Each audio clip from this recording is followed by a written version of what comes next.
You're about to enter into a new world of knowledge, curiosities, and high strangeness. This is a podcast of Straight Up Strange Productions.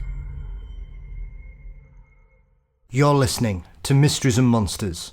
I'm your host, Paul Bestel.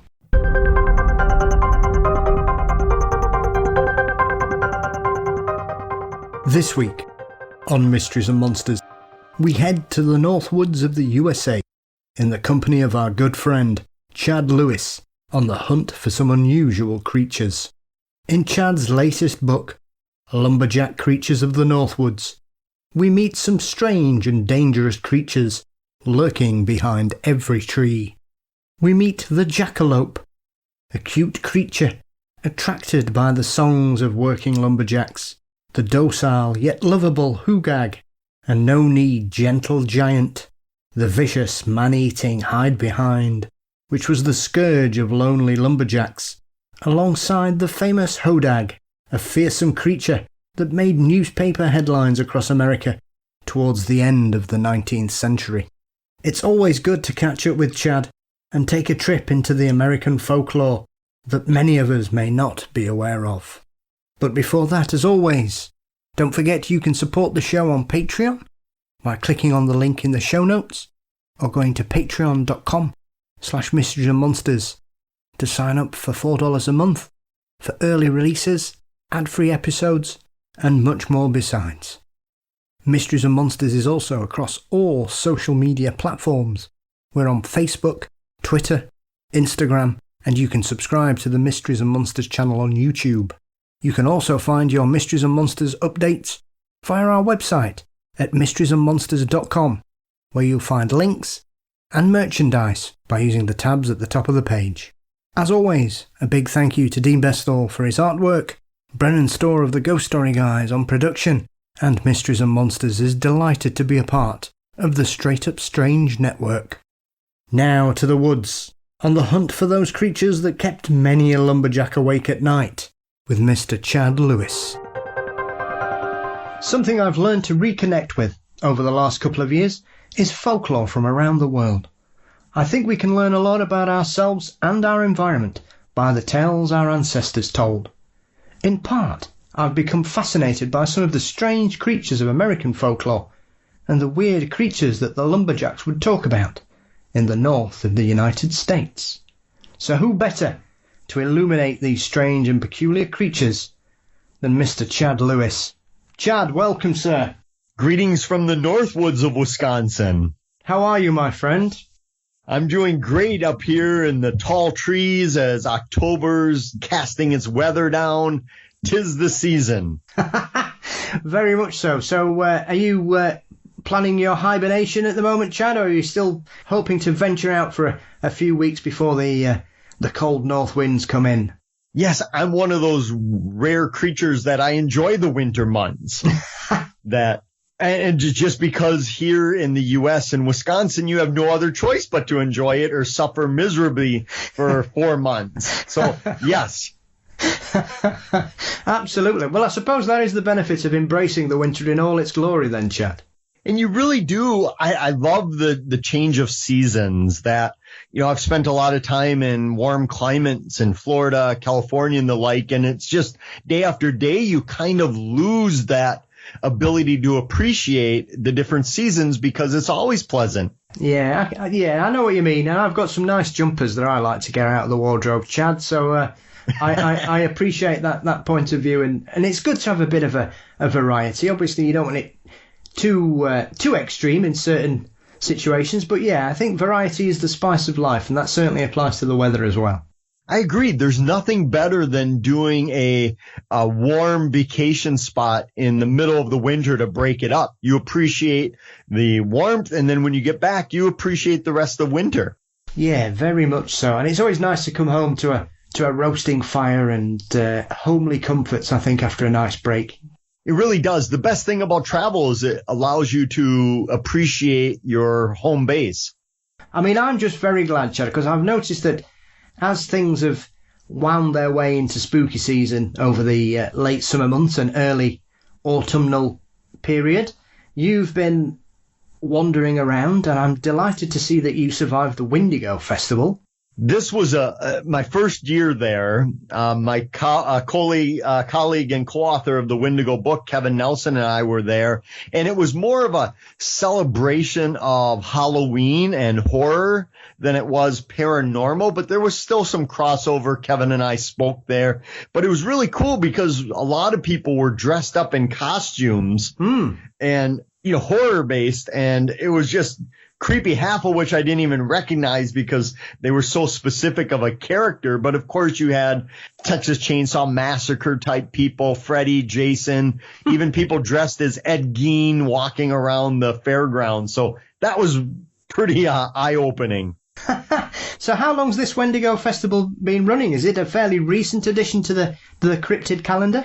Well, I think it's their 5th year, and although they call it Wendigo Festival, until this year when Kevin and I spoke, there wasn't much Wendigo-based stuff going on. They just chose that name because they thought it really embraced the Halloween spirit, the horror aspect of it all, and could provide a big umbrella for all these other groups to come and meet. So they have stuff like bands there. They have costume contests and all sorts of oddities from vendors that are just a little weird, or some might consider them macabre.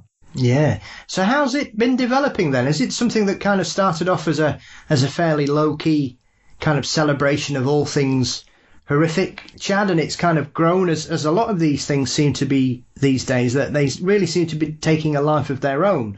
So with this one, has this kind of seen the same kind of growth? Obviously, it may have gone backwards a little bit because of the current situation with the pandemic, but in light of its growth from where it began, has it come a fair way?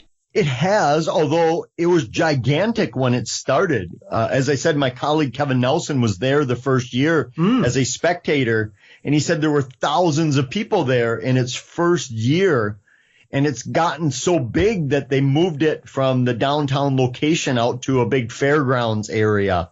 And I think this year, as with last year, it was scaled back a bit with what's going on, but there were still thousands of people that showed up, and I think it really illustrates that people, especially in America, are looking for uniqueness, something odd and unusual to do, and they're willing to support it. Yeah. Well, it certainly looked fantastic. So were you guys doing a lecture over the weekend? Did you have a couple of slots, or did you just have one performance that you were able to educate the people to make sure that they take care when they're out in the woods, Chad? Yes, we had done a Saturday only. Unfortunately, October's pretty busy for us, so we were only there on Saturday, and we did a program. And it's amazing of how many people came up to us during the day we were there saying they never knew anything about the Wendigo. Even though the festival was named after it, they just had no idea anything about the legend. So that's always fun when you get people that are experiencing it for the first time and take it in and really get a grip on how gruesome and weird and perplexing it is, that until then they had not known anything about it except that it was named after the festival. Wow. I find that really interesting, because I think often when we enjoy these subjects and these cryptids, we can sometimes presume that they're probably more well-known than they are. So did that surprise you a bit? Or were you not surprised in your experience that a lot of people, unless they are exposed to it or they've read about it, don't really seem to know that much about the history of this particular creature? I think you said it perfectly, that those of us in this field that live and breathe it, we think, oh, everyone knows what the Jersey Devil is. Everybody's heard of the Chupacabra. How could you not? And then when you get in the real world where 90% of the rest of the world lives, you find that they have no idea about these legends. And I even found that when I started about 25 years ago, I started putting programs together, conferences in my hometown of Eau Claire. And at first I would bring in, when I was a young kid, I would bring in what I thought were big names in the field to give a lecture. And then I'd have some local people talking about local stuff as well. And what I found is that to the general public, there are no big names in the field. They were more interested in the topic than the actual presenter, which I found fascinating. Now, today that's changed a little bit with a lot of TV shows and TV celebrities of paranormal fame. That's a little bit, but it still rings true that people love the topic more so than the person because, again, 90% of the country's not ever going to have heard of anybody in this field. Well, I think that makes us even more special then. I do too, and it's always interesting when you're not preaching to the choir, when you're giving lectures and programs to people who really have never heard of any of this. It's a lot of fun because they're soaking it all in versus somebody who might know a lot of these stories already, and you can just have a little more fun with it, I think. Yeah, leading them astray, I suspect. Yes, exactly. And the other festival that I often look for, due to your connection primarily with it, is the Van Meter one. And that's another one that seems to be really sort of growing, because I know when we did an episode about this wonderful cryptid a few months ago, I had a lot of people who, once again, Chad, as we said earlier, I was really surprised because I love this story. And obviously your book with Kevin and covering all the events of everything that went on 100 years ago back there, that in that week of strangeness, it's another one that seems to really started to have developed. I think, as we were saying there, my knowledge of the creature has certainly increased a great deal, primarily through reading your work and listening to your other interviews and lectures on this particular thing. But have you seen that creature kind of come around again and people really connecting with it? I believe because it's so strange that you have this giant 8-foot bat-like creature that had a horn on its head, it could project light and erase memories, that it's so bizarre that that's what's driving the interest in it. It's unlike almost anything else out there. So I think when today we're flooded with a lot of Bigfoot stories, which I love, but sometimes they can kind of run together, much like UFO sightings tend to do. Where it's just a ball of light disappears. Still fascinating, but yet, so now all of a sudden you throw this giant 8-foot bat-like creature and people stand back and say, wait a minute, I want to know more about that. Yeah. So how's the town? Is the town continuing to embrace this crazy cryptid in regards to its history and embrace the festival as well? They are. And I think a lot of them, the town's only about 900 people, so it's not a big area. And I think a lot of people, even if they don't believe the old legend, they love the idea of it. They love that it's their town's weird history, whether, again, they believe it or not, they still have fun with it. And I think that's the important part, that you can celebrate this folklore, these legends, without actually having to believe it 100%. So I think a lot of them are seeing it as a fun way to celebrate their local history. Yeah. So how was the tour of the sites of the action, Chad? How did that go down? Because that's one of the highlights. When I look at that itinerary, I think, well, if I'm lucky enough to ever get out there, that's certainly going to be something I want to do. I want to be boots on the ground, having a look at the areas that this creature allegedly arrived upon and terrified the townsfolk. That's my favorite part as well. And as I mentioned, because it's such a small town, if anything, it has shrunk over the last 100 years, where all the buildings are still there where they shot at it, where they tried to capture it. And it's all within walking distance, 3-4 blocks, where you can go there and see where the bank manager shot out the front window of the bank. The vault is still there. You can go in it and peek around, and that you don't need a great imagination to view yourself literally following in the footsteps of those people of 1903. So that's my favorite part, because you really have that opportunity that is just not present at a lot of other legends. Yeah, I suppose that is one of the benefits, because it's enclosed in such a small area. I suppose that is quite exciting to know that you can literally touch base on every aspect of that story and sort of drink it in. You can walk right out at the end of the tour. We go out to the old brick and tile factory where it was spotted by this old abandoned mine. And what's so fascinating is people on the tour just reach down in the soil and grab a chunk of brick from that brick factory. Yeah. I mean, you could see that if it's the same brick, you could have thrown that brick in 1903 at the monster had you wanted to, and it's still there right at your feet. Yeah, so people were taking mementos, were they? Yeah, people, and I think the farmer who owns the land now is grateful because it's cleaning up all of the debris from the area. So that person might just want more and more tours there. I didn't think of it like that. That's a good point, Chad. Yeah. It's like all of the farm B&Bs that are popular now where you pay to go live on the farm and do the chores. Oh, really? Yeah, here in America, a lot of farms open up and they'll let you stay there, and then they'll come and you get to go feed the animals. You get to do the work of the farm, and you pay them for that privilege. Hey, that sounds like a good deal for the farmers. Brilliant. I think it's a great idea for them. Oh, fantastic. Well, what an original idea. That's certainly something. I'll see if there's anything like that over here in the UK. That's certainly a unique break, isn't it? It mixes it up.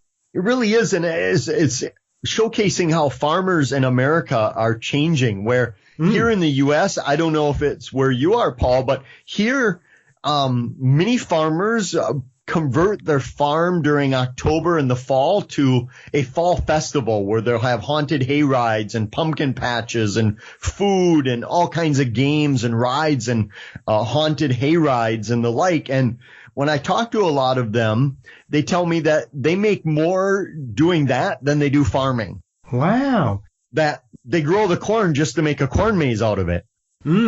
Yeah. I mean, there's certainly a lot of places around here now that have certainly embraced Halloween, because obviously it's something that's really grown this side of the pond over the last 30 years. And I've noticed more and more farms are doing sort of spooky mazes and Halloween ghost trails and things like that. And a lot of the stately homes do it as well these days, where you can, anytime through October, you can come along and go for a ghostly trip around the building and in the grounds and everything. But yeah, that's certainly something that I think that it's not as far on as it is in the States, but it's certainly a developing field here in the UK.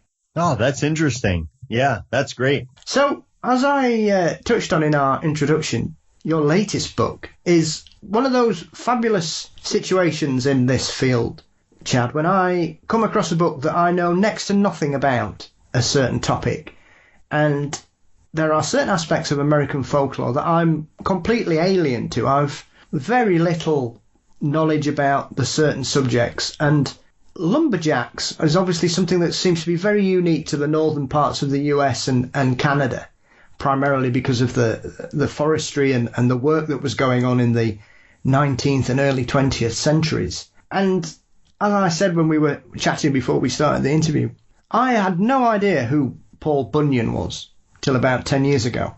And I kind of stumbled across who and what Paul Bunyan represents in American folklore in the modern era due to the Muffler Men, Chad, which was something else that I wasn't really aware of. And then I watched a documentary about someone doing a road trip down Route 66, and obviously there are several on there, which is a whole kind of weird and wonderful tour if you can decide to follow that route and look out for these incredibly large statues that seem to be dotted all over certain areas of the US, which I find some of them incredible. So for anybody like me who is completely naive about Paul Bunyan and his legacy, who is this chap and why does he have such a reputation in modern folklore, Chad? Well, I think a lot of people around the world have trouble with our legends of lumberjacks and the lifestyle it was, because in America, one, we're pretty big. We're a pretty big country, and we have such a vast amount of forest land. And this was especially true in the 17, 18, and early 1900s, that just thousands and millions of acres of untouched forest and forestry out there. And Paul Bunyan really grew from the lumber camps that a lot of people just have forgotten that back during that era, tens of thousands of men from the mostly Midwest and East Coast would head up into the Northwoods, where they would stay at the lumber camps all winter long, logging, and then they'd come home to their families in the spring with a bunch of money to try to save the farm or buy new livestock or buy more land to make the family farm profitable. And that idea that so many people would just leave for months on end really became forgotten in history, even here in the U.S. And it was during those lumber camps that Paul Bunyan began to spread the tales of Paul as this larger-than-life lumberjack who could do everything. He was bigger than anybody, stronger, smarter, more clever, everything. And unfortunately, the earliest tales of Paul Bunyan were lost because when researchers and anthropologists and folklorists showed up to these lumber camps and recorded these stories, they found that many of them were sexist, racist, and just obscene, where they couldn't print them in the newspaper. They would have been arrested. Yeah. So a lot of the new Paul Bunyan stories are from the 1900s and beyond. Mm. That is interesting that he's developed and been kind of adapted to a changing climate then, Chad, in regards to that, because I wasn't aware of just how prevalent it is, because it seems that most of the northern US states have a connection or a story or some kind of tall tale that involves Paul Bunyan and his menagerie of wonderful pets. If you believe the legend of Paul Bunyan, we have many states, my home state of Wisconsin, Maine, Michigan, Vermont, even California, all claim to be the home of Paul Bunyan. And that's excluding Canada, which also claims to be the home of Paul Bunyan. But what we do know is that the earliest oral tales of Paul seem to have originated in a lumber camp in northern Wisconsin during the winter of about 1885 and 1886. But it wasn't until 1904 that the first newspaper story about Paul Bunyan began, and that was printed in a Minnesota newspaper. And that was 2-3 decades after people had been talking about it already. So that's unheard of today for a legend to be spreading orally for 30 years before somebody puts it in print.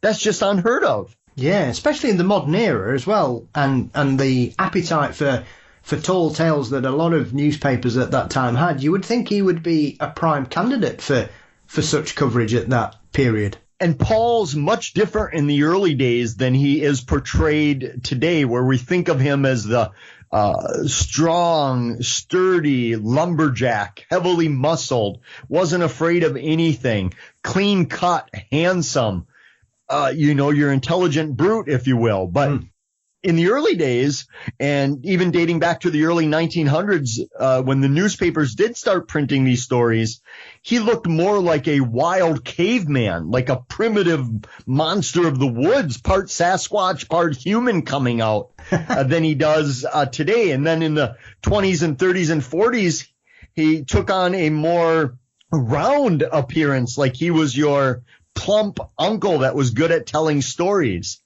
And they used that image to sell pine and to sell lumber at the lumber yards, where he took on more of your, cuddly uncle look. I must admit, when I was reading some of the tales that are attributed to Paul, he's one of those characters where you just have to smile, because some of them are just fantastical. And the one that made me laugh the most is this one about him putting pieces of meat on his feet and skating on a grill because it was so long to feed the rest of the lumberjacks. Yes, the griddle was so big they'd have to skate on it with slabs of bacon or butter to grease the pan so they could make enough food for Paul.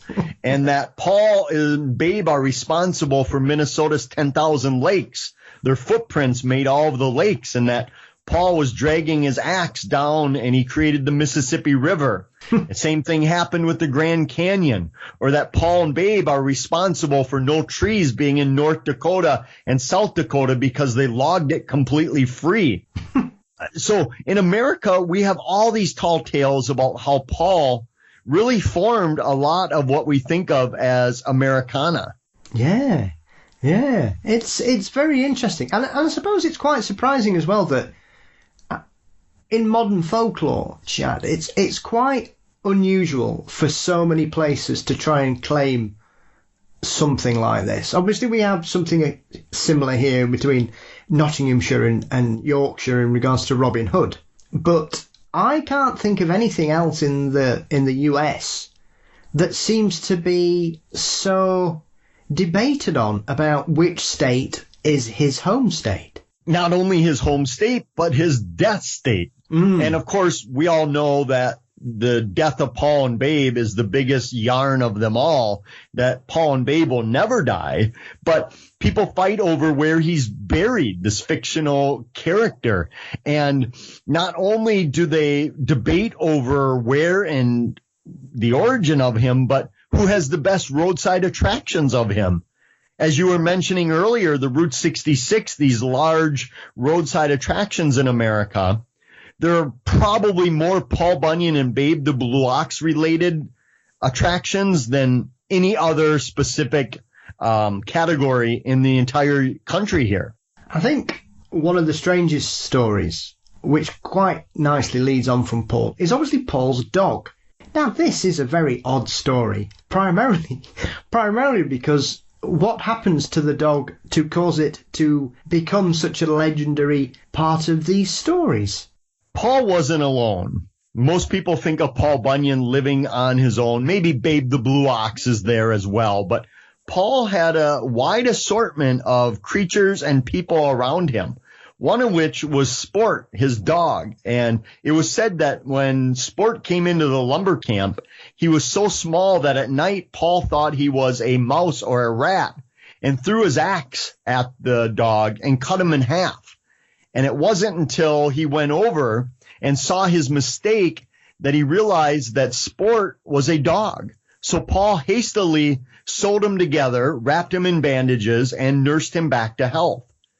And when he nursed him back to health, he undid the bandages and realized that in his hurriedness, he had attached the back legs facing up toward the sky instead of facing the ground. So now Sport's front paws were normal, but his back paws were facing up toward the sky. But this turned out to be a blessing in disguise because it was said that Sport could track down any animal it was hunting because Sport would run on his front legs until he got tired. Then he'd simply flip over and run on his back legs and keep flipping back and forth, meaning he never got tired. It's fabulous. It's such a wild story, but it's fantastic that it seems so popular, because that's the one thing about a lot of these stories, Chad, is that they are fantastic and they are quite outlandish, and there's obviously a lot of leg pulling going on. It seems to be akin to a kind of competition to who can create the largest pantheon of strangeness out there to keep people on their toes. But that one is a remarkable one, as you say, because the whole origin about the poor dog being chopped in half and then hastily rearranged wrongly, it baffles me that these stories seem to be incredibly and wildly popular, though, didn't they? Remember that after working all day, 12, 14 hours in the woods, the lumberjacks would come back to the bunkhouse, and that's where they would sit around and try to dry out their clothing, smoke their cigars, get their chewing tobacco, and they'd sit around and spin tall tales. And they would tell these stories trying to outdo one another of how fantastical and sensational they were. And no story was ever told the same way twice. And oftentimes a story wasn't even told from beginning to end because somebody would jump in and say, "Oh, you got that wrong. I actually worked with Paul up on the Onion River, and this is how the story really happened." So it was a way of outdoing one another of who could be the best storyteller. And I've often wished I could just go back in history and pop my head into the bunkhouse and listen to the storytelling at night. Although, fair warning, the bunkhouse usually didn't have any windows, and it would house like 30 wet men who haven't bathed in months, smoking their tobacco, their pipes, and putting their wet wool clothing by the fire, the smell would have probably knocked you out when you walked in, but it'd still be worth it to collect some of these stories. Yeah, that's certainly a very interesting environment to find yourself in, I suggest. And it really shows the cleverness of it again, that it was fun, but yet almost believable. You could almost believe that he sold that, especially in those times that he sold up a dog and it was just a mistake, accidents happen, and that he turned it into a benefit of his. Same way where Paul was an avid outdoorsman, and it was said that he was such a good shot that he could shoot ducks that were so high in the sky that when he shot them, they spoiled before they even got down to the planet because they were so high up that in that amount of time, the meat had already spoiled. Brilliant. There's nothing that this gentleman seems to be unable to do, Chad. And that really was, because a lot of these lumberjacks prided themselves on their creativity. That obviously back then, when you're working in the wilds of the Northwoods, you'd have to be very creative to fix your tools, to figure out problems without modern technology or the internet to Google it and see how you're supposed to do it. So they prided themselves on their intelligence. Although most of them were not educated formally, they had what we would consider street smarts, or back then, wood smarts. Yeah, I suppose a lot of these stories as well have a kind of fable and warning to them in regards to keeping people aware of the dangers that, because at the end of the day, we're talking about gentlemen working in the dead of winter, long hours. I mean, that's the other thing you mention as well in the book, Chad. It was highly dangerous work. A lot of these people who came to work there for the autumn and the winter seasons through terrible weather, as you were saying, guys sitting around all day in wet clothes, sitting around together at night in cramped conditions. These were dangerous times for these people, and there would be all kinds of issues in regards to illness and fatalities that could occur, because you're talking about people wielding heavy axes and giant trees falling about all over the place. This was not the employment choice of someone who may be faint-hearted, I would suggest. Well, they worked from what they called can't see to can't see, where they would be up and in the woods before it got light, and they wouldn't get back to the bunkhouse until after it got dark. So they were working from can't see to can't see. And it was the most dangerous occupation in the U.S. And oftentimes these men prided themselves on being hard workers, that there were a lot of unofficial competitions in the lumber camps of who could cut the most that day, that week, that month, that season. And it wasn't for better pay. It was merely for bragging rights. And keep in mind, we think of these lumberjacks as these hulking barbarians, where back in the 1800s, even early 1900s, most of them would have been about 5 feet 4 inches tall, maybe 150 pounds, but they could work nonstop. And the lumber camps really were ahead of their time, where they offered equal pay for equal work. That no matter your religion, where you came from, your skin color, if you could do the job like somebody else, you were paid the same way. And a lot of the camps were filled with immigrants, where the old joke is that on any given night at the bunkhouse, you could hear men snoring in 10 different languages. Well, I suppose that would probably be one of the biggest enticements for a lot of people at that period, Chad, is that it was equal pay for equal work. And a lot of people just didn't have that opportunity at all. They were ostracized completely. So I'm not surprised that it would attract people from all over, not just the US and Canada. I would imagine that obviously a lot of people who were coming to North America at that time in the country's history would be coming primarily because they'd heard about these places where they could go and earn a lot of money for as long as they worked hard. And they did. They made a lot of money. They were paid really well, and there was nothing to do there to spend it. So you either saved it up the entire season, and then either you were in one of two camps. You'd then go home, because most of these men were farmers, Logging was done in the winter for several reasons. One, obviously, less bugs, mosquitoes, wood ticks, but also they could use the snow and ice to make trails down to the river with the horses and their logs. So they could haul these huge sleighs of logs down to the river, put them there, and then when the spring thaw came, it would raise up the rivers and they could put the logs in the rivers and shoot them down to the lumber towns where it would be cut up and then shipped all over the world. So a lot of these men would either take their money home with them and use it to good uses, or they would head to the nearest lumber town and spend it all in about a week on women, whiskey, gambling, not in that order, of course, but they would get rid of it and then wait for the next season and go do it all over again. The temptations of having some money in your pocket.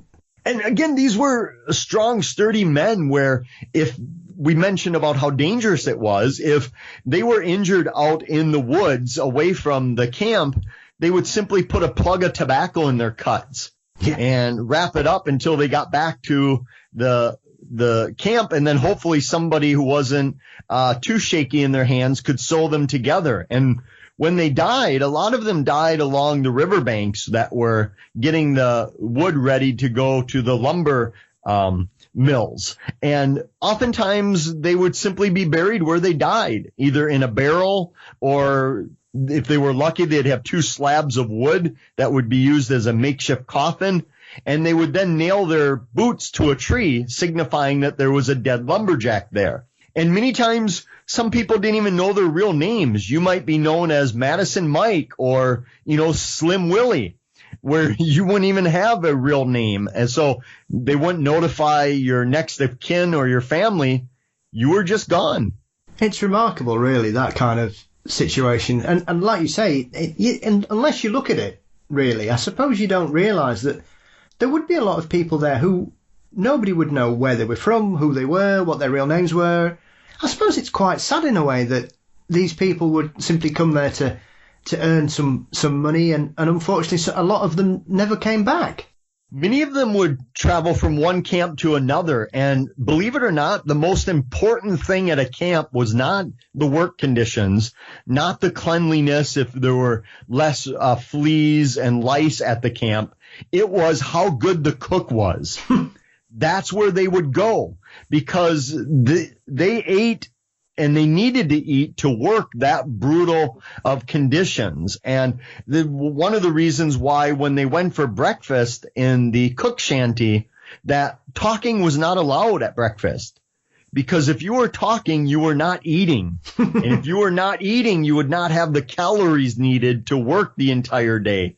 So they would just have never-ending supplies of food where they could just eat as much as they wanted, and that would go with their tobacco and their smoking and their coffee. And that's what they survived on. Tobacco, coffee, and endless amounts of food.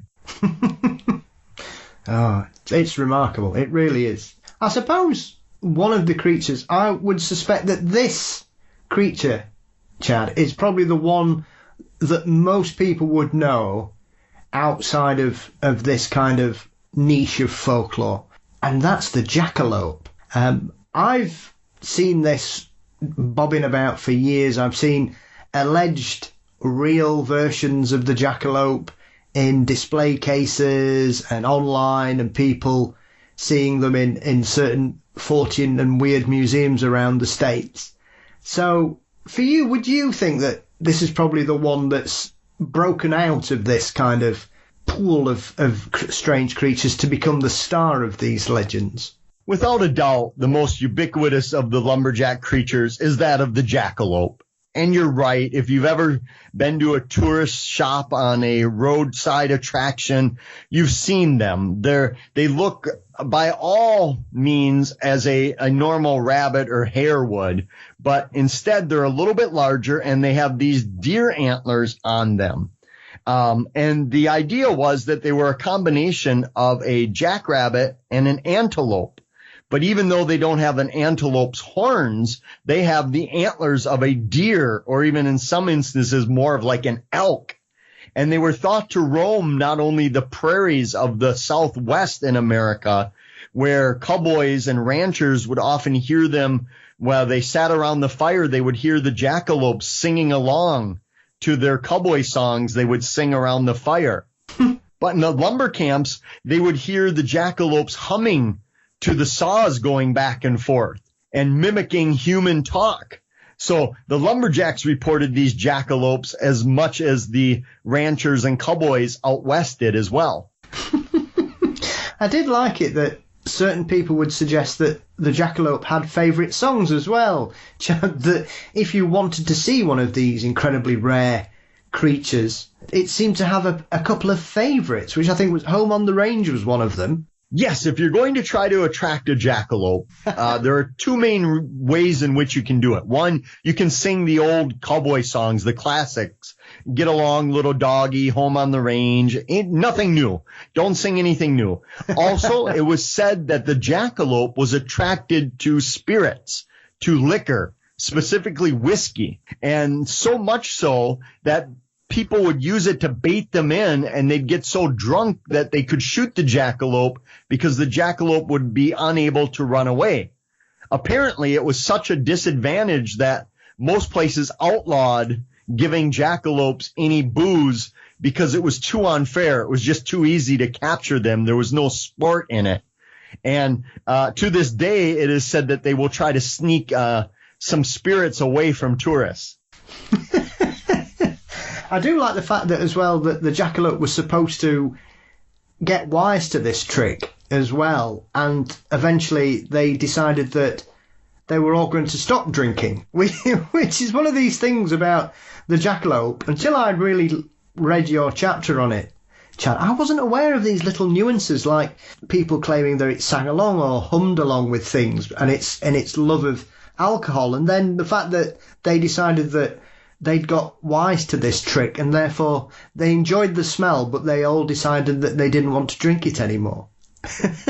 Out of self-preservation, they kind of gave themselves a self-imposed prohibition where they stopped. It was showing their intelligence. And what's interesting about the jackalope is not only does it look magnificent, like a really super cool creature you'd want to run into, but unlike a lot of these other creatures, it wasn't thought to be dangerous or deadly or fearsome, or even that it inhabited ill will against the humans, where a lot of these creatures did.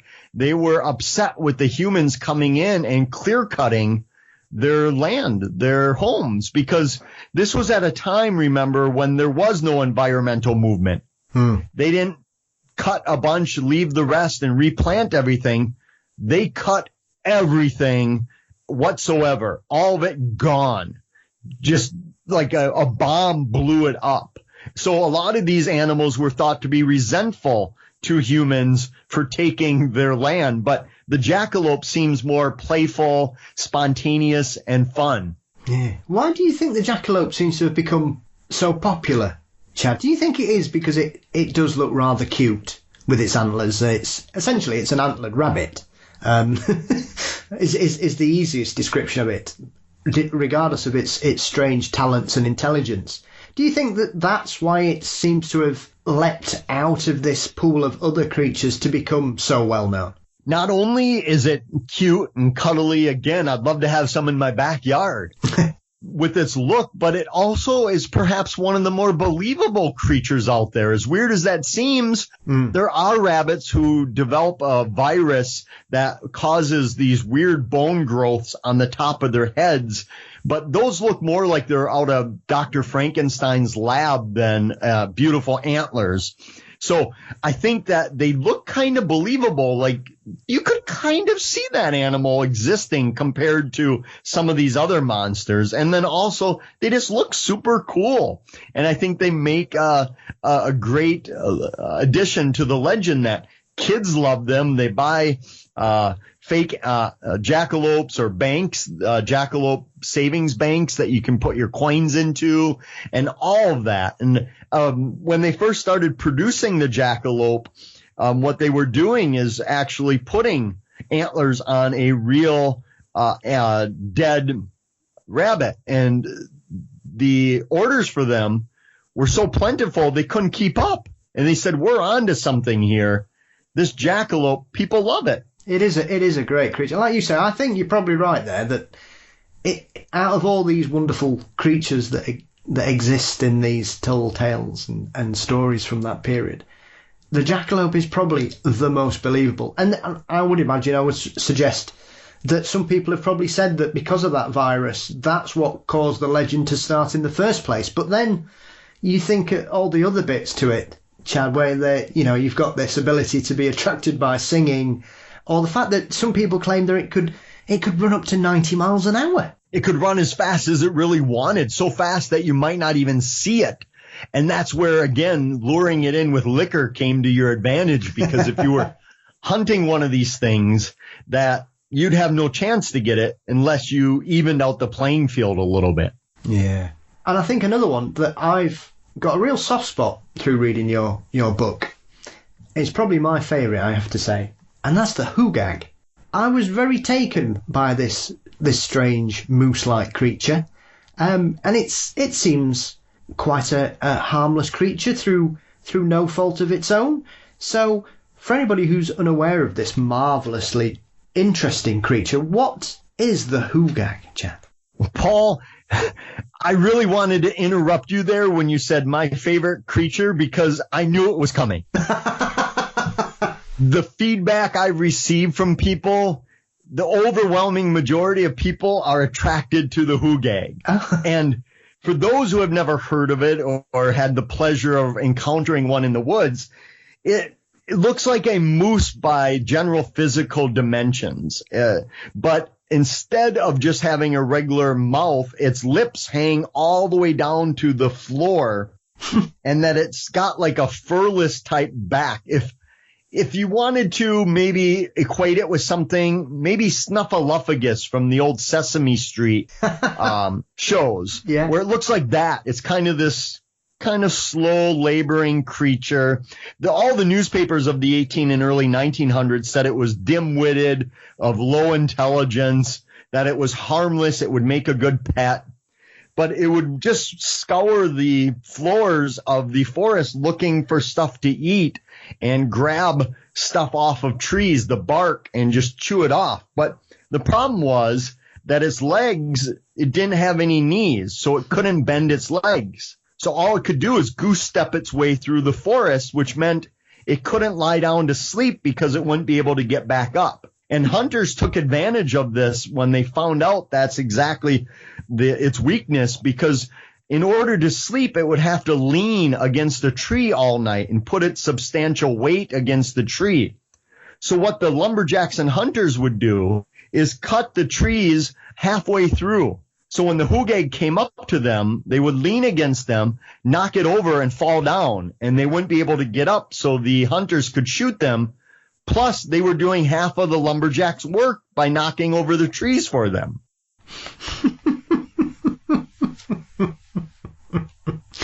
And it is also quite sad as well, because obviously if these poor unfortunate creatures fell over, they would basically be unable to get back up, and they would either become prey to a couple of the other more fearsome and ferocious lumberjack creatures that inhabited the woods at that time, or occasionally lumberjacks may even feel sorry for them and right them. Yes, they would. And what's interesting is that the forests often have telltale signs of the Hugag, and that is that the trees will be slanted from where they sleep at night. And a lot of people will see all these downed trees and think it was a tornado or a storm that knocked all these trees over, not knowing it was just the weight of the Hugag leaning up against them.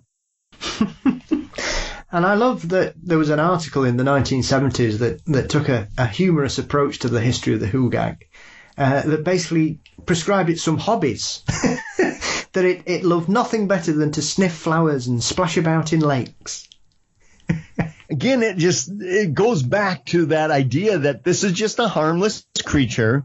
If you could afford to feed it, it would make a great pet, or even you maybe could ride it around the forest. And it just shows the entire spectrum of these creatures, from the really deadly and ferocious ones you didn't want to see to the ones where you really wish they were wandering around your local forest. Yeah, they are remarkable, and I love the fact that they just seem to be these gentle giants that wander about. But also the fact that you mention as well is that you can hear them coming because they've got no knees.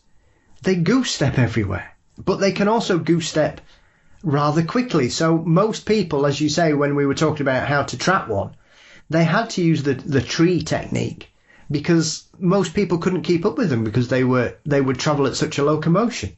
And remember, they're large, 8 feet at the height, so they can take big steps. And it was said that even the best trackers could not keep up with them. So if you wanted to catch one or to kill it, you'd have no other choice but to start cutting trees, mostly so they would fall on them. And it was said they always like to lean on the northern trees for some reason. Yeah.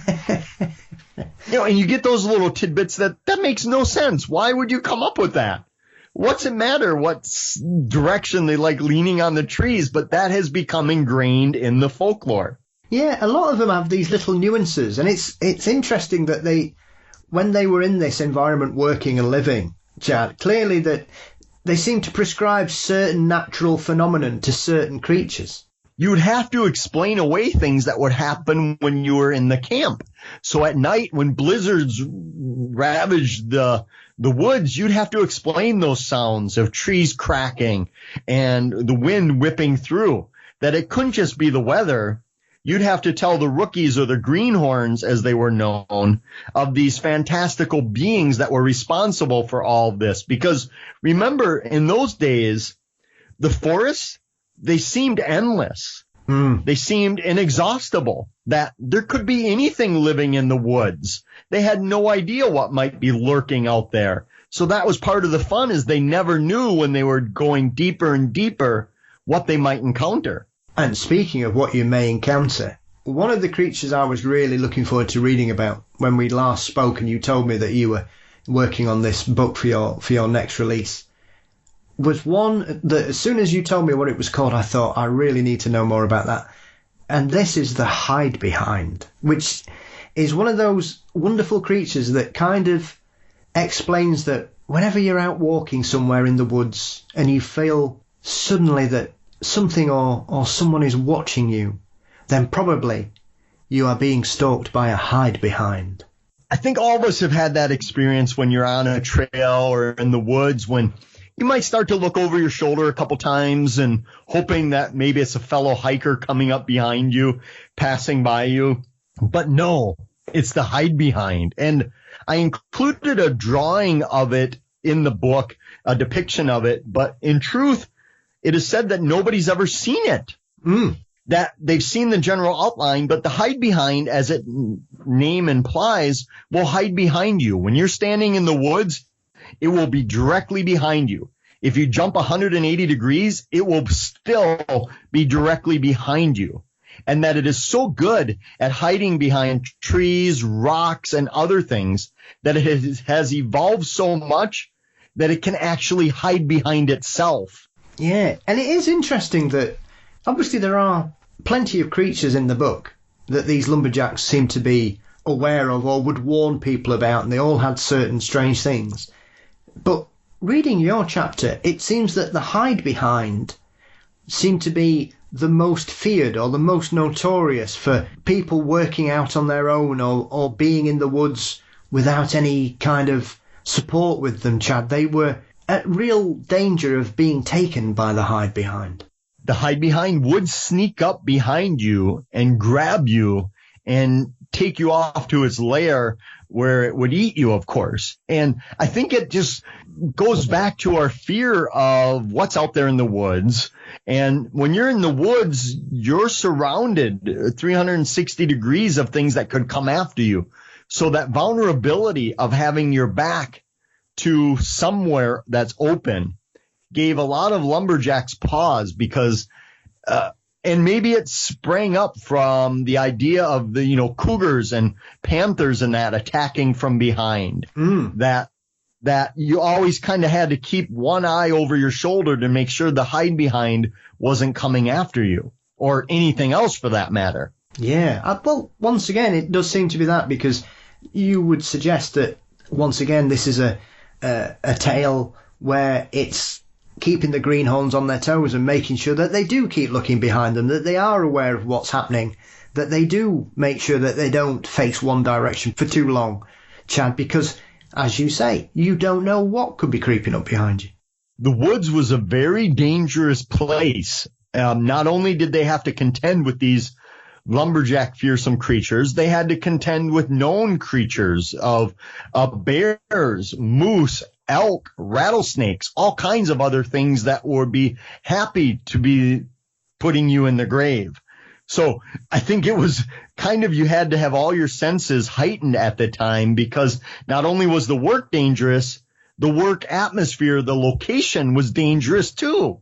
And obviously one of the strangest things is, unlike the jackalope, the best way to stop or dispel a hide behind is the smell of alcohol. Apparently they didn't like it at all, and it was always a surefire way to keep yourself safe was to make sure you either had some or you smelt of it. And that wasn't a problem for a lot of people in the Northwoods of that time. And I'm fascinated by how much alcohol and spirits kind of wiggled their way into this folklore, because it was, and for a lot of people still today, is a big part of their lives. And I think that only makes sense that it would be incorporated into the legends, because it was part of everyday living. Although most lumber camps did not allow drinking or beverages of adult beverages or spirits, because it just caused too many problems, that they didn't allow it in their camps. But outside of the camps, in the woods, and when they're done, obviously people were free to imbibe any way they wanted, and they took that to extremes. Well, to be fair, if the hide behind's lurking about, I don't blame them. Yeah, you need that to calm the nerves, I think.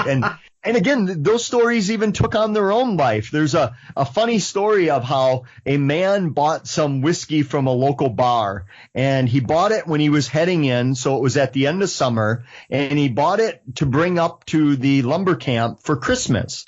So he buried it out in the woods and waited until Christmas and broke it out on Christmas, and everybody had a drink, and it was spoiled. It was terrible whiskey.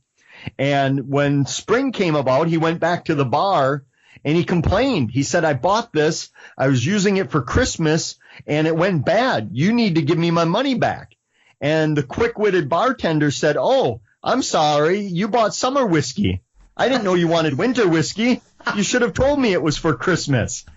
And, of course, the lumberjack could do nothing but leave. He had been outsmarted by the bartender. Oh, that's a fantastic excuse. Brilliant. And those were just circulated all over. And in those days, if somebody outsmarted you, you thought it was fun. You thought it was interesting. Much like when P.T. Barnum later would have exits all over with signs saying, check this out. And people would leave the museum on an exit. And instead of being mad that they have to come back and pay again, they thought it was clever. Oh, P.T. Barnum always outwitting people.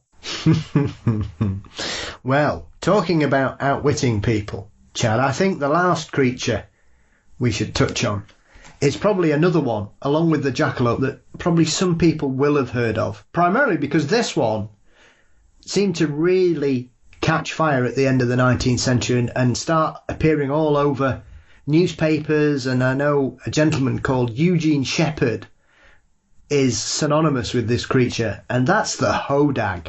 You're absolutely right, and there are many cities in America that fight over being the home of the Hodag.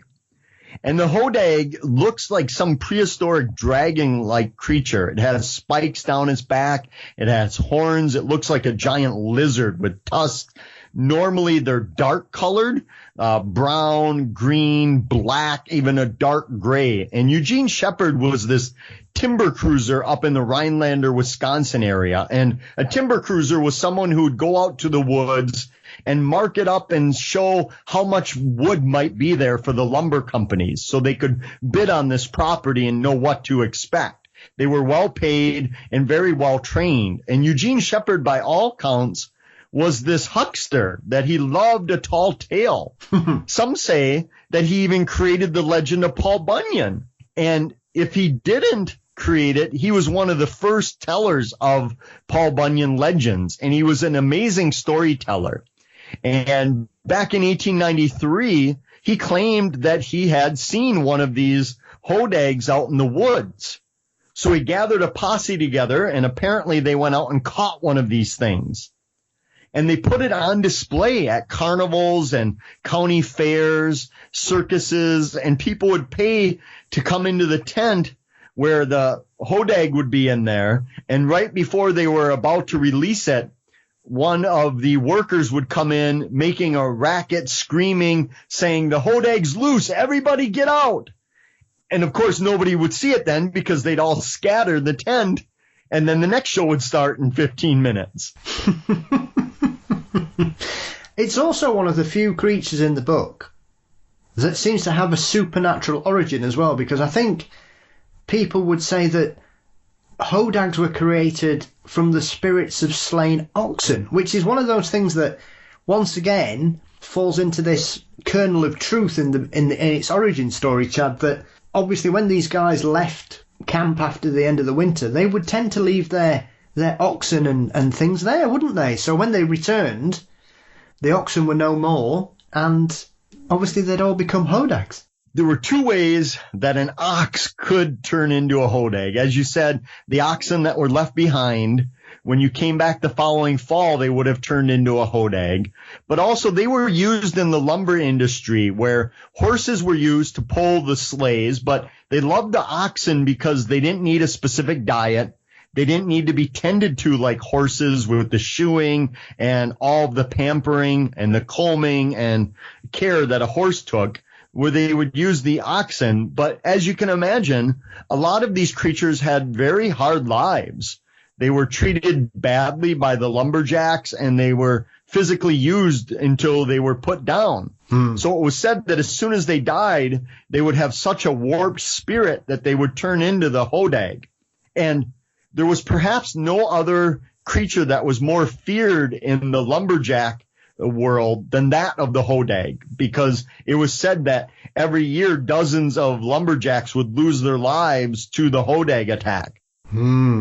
It certainly seems to be a very fearsome creature, and once again, as we mentioned the Hugag earlier, this was one of the predators that would attack Hugags if it found them that when they'd fallen over. So it is strange how this one seems to have developed this real ferocity, because essentially it was said to eat anything. But I found it very interesting. One of these, once again, these little nuances to these stories, Chad, is that why does the Hogag get associated with having a taste for white bulldogs?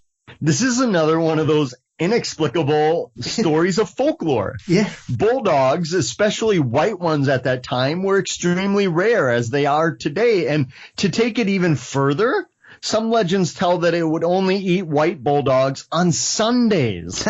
So the rest of the week, these dogs could relax and take it easy, only be on their best behavior on Sundays. But again, where that came from, I never found out why that's specific. I think what it was is probably that it was just rare enough to make sense, that you could believe it, because if it said it ate, brown dogs, everyone has a brown dog and they're cuddly, and that, that doesn't make sense. There'd be no dogs left. It's like when you play the yellow car game, where when you see a yellow car or truck or vehicle, you have to shout out yellow car, and there's just enough yellow cars to make it fun, where there's not too many, but there's not where you're going to go 4 hours without seeing one. So I think the same thing applied to the bulldogs, that it was just rare enough to make sense.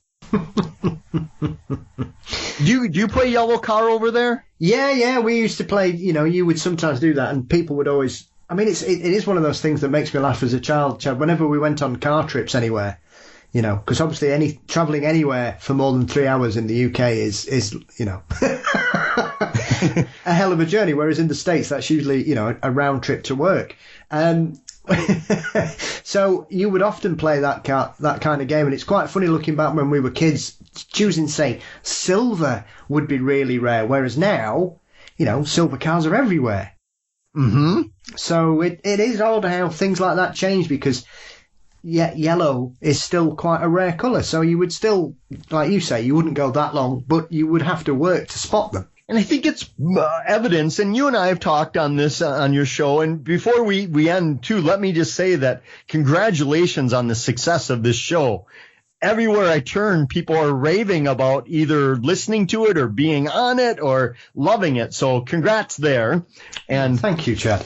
But it's evidence that you and I have talked in the past quite a bit about how, at least on my end, quite a bit, I believe that folklore, these legends, they're always growing. They're always changing. That most people think of folklore in a boring way, that you're studying the old pots and pans and all kinds of quilts of these old cultures, where for me, it's always a living thing. It's always changing. And your example of how it might have went from silver cars that were rare back then, but today you couldn't play that game. Yeah. And the folklore is changing, where today maybe white bulldogs aren't quite what the Hodag likes to eat. Who knows?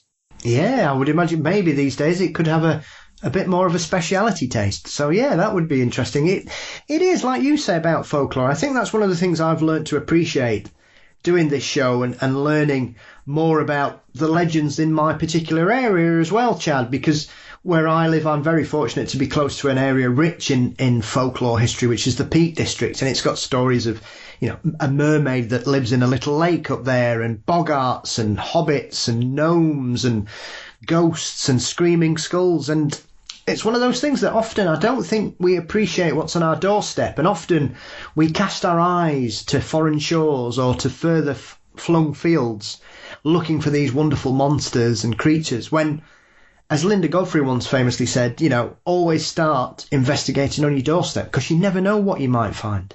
I think that nails it on the head. Once again, Linda's completely correct there. And it's like the old example that if you rent a cabin on a lake, the first thing you do if you're going fishing or recreation is you get in the boat and you leave where you're at, where the fishing could be the best off of your dock, but yet you're going to go try it over here. You're going to travel. So I think there is so much in our own backyards. And I think that if anything good of this pandemic has come out, it's forced people to explore what's in their own neighborhoods and maybe appreciate what's surrounding them.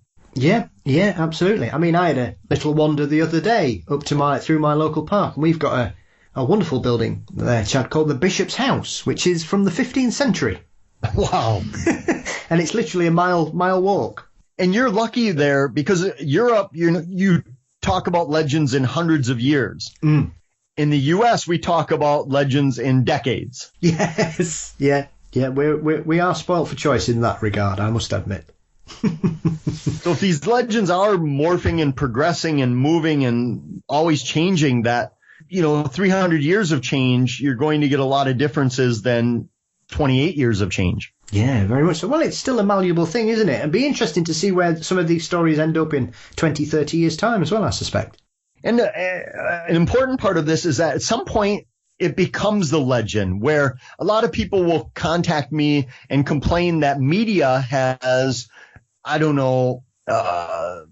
changed the certain legends and folklore, usually about cryptids, that they'll look a certain way now that they never used to look. And for instance, when we did the Wendigo episode on your show, we talked about how they now have antlers in all the depictions, and they never used to. But perhaps that the legends themselves change, but if these cryptids, these monsters, these creatures are real, perhaps they're evolving as well, where it doesn't matter when the antlers started appearing. That's what it's become today. So for all intents and purposes, antlers are part of the Wendigo now. Yeah, I suppose the chupacabra is another great example of that, from where it started as to where it's become. Yeah, the early, Central America, South America, Puerto Rico ones were, as you know, they were more of your 4-foot Sonic the Hedgehog bipeds with spikes running down their back. And now you have more of like the Texas Southwestern chupacabras that are four-legged, looking like coyotes with mange. Yeah, it is interesting. No, it's a very good point there. So, before I let you go, Chad, what's next? Have you got plans to hunt down any new monsters, or have you got anything in the pipeline we should start getting excited about?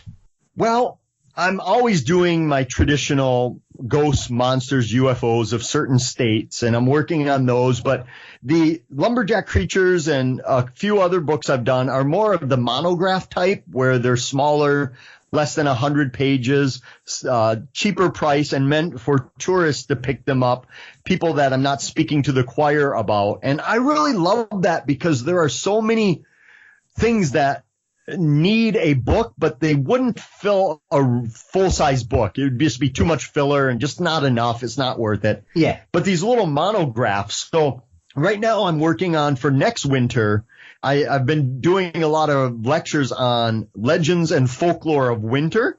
And I'm going to put that together as a monograph. And that's everything from Krampus, the anti-Santa Claus, to superstitions about New Year's Eve, to having to open your door at midnight on Christmas Eve so you can let Christmas into your house. Yep. Otherwise, you'll have a horrible Christmas. Yep. All those things about how if you're born on a certain dates in the winter, you might be more likely to turn into a werewolf. Yes. So I'm putting all of those legends and folklore together in another little monograph. Oh, fabulous. Yeah, we've got some very strange traditions here. It's New Year's Eve here for us at that period where at midnight you have to leave the house and a man has to come with a piece of coal, Chad, and knock on the door to be allowed in to guarantee you a good new year. Do you have people who do that for a payment that'll go house to house? They used to. It's one of those traditions that's kind of dropped out of fashion, sadly. But I've still got a couple of ornaments that belong to my grandfather that he had. So I will always still use that. So I will always nip outside and just knock on the door, holding one of these ornaments made out of coal. And I don't know if it's the same over in the UK, but here in America, these old legends, as evidenced by the explosion of the popularity of Krampus, that people are craving these old legends. They're making a big comeback, these superstitions, these beliefs here in the U.S. I don't know if it's the same way over there, but here it's crazy. Yeah, it is quite interesting. I think a lot of that's to do with it's kind of skipped a generation or two, Chad. And I think some people are looking backwards to kind of capture that innocence and that happiness that a lot of us kind of look back to when we were, growing up as children and the silly little things we used to do at that period of time and different times of the year. And I think it's giving people a bit of a trip down memory lane, but also really reconnecting with tradition and folklore and their past. And I think it is interesting that the internet, I think, is helping kind of popularize things that for a lot of people they probably were unaware of. So I think it's a good time to be open-minded and interested in the history of folklore, and long may these traditions continue to regain popularity. I couldn't agree more, and I think it shows that these legends, the folklore, they're not just stories. They're the fabric of our communities, the fabric of our cultures, and that's what keeps us together and, makes it interesting. And I'm with you. I hope these legends continue to gain in popularity. Yeah. So, Chad, as always, thank you so much for your conversation. Where can everybody keep up to date and get a copy of your wonderful collection of Lumberjack stories, as well as following your upcoming adventures? Of course, you can just go online, find me everywhere, or I always like to say that find the weirdest location you've ever heard of, and most likely that's where you'll find me. Nothing wrong with that, my friend. Nothing wrong with that. As always, my friend, it's been an absolute pleasure catching up with you. Hopefully we will always find time to speak further down the line, and I look forward to your next publication. That sounds like something that will be a terrific read, and I wish you the very best for the upcoming winter season. You stay safe out there. Keep an eye out.